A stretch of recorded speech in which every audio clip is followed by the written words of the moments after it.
सर्वप्रथम पोर्टर तथा क्लोड ने यूकेरियोटिक कोशिकाओं के कोशिका द्रव में इन्हें देखा तथा पोर्टर व कालमैन ने इन्हें अंतःपर्दवीय जालिका नाम दिया।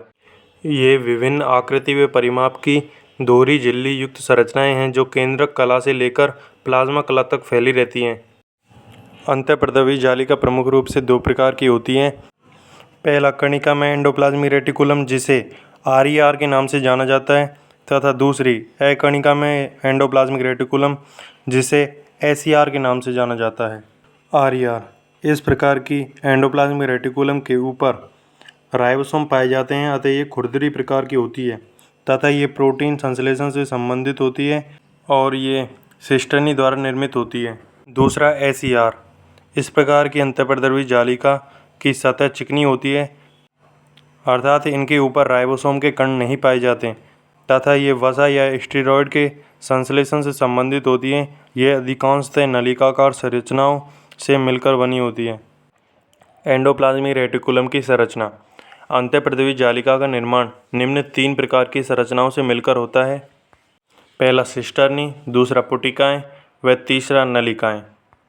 सिस्टर्नी ये चपटी लंबी थैलीनुमा संरचनाएं होती हैं जो समांतर पंक्तियों में व्यवस्थित होती हैं तथा इनकी सतह पर राइबोसोम पाए जाते हैं।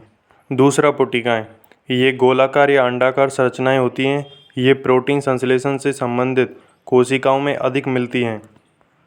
तीसरा नलिकाएँ ये चिकनी भित्ति वाली साकित नलिकाकार संरचनाएं होती हैं तथा ये स्टेरॉइड्स, हार्मोन्स तथा लिपिड संश्लेषण से संबंधित कोशिकाओं में अधिक पाई जाती हैं। अंतःपर्दवीय जालिका के कार्य। पहला यांत्रिक आलंबन। इसे कोशिका का अंतःकंकाल भी कहा जाता है तथा यह कोशिका को यांत्रिक सहायता प्रदान करती है।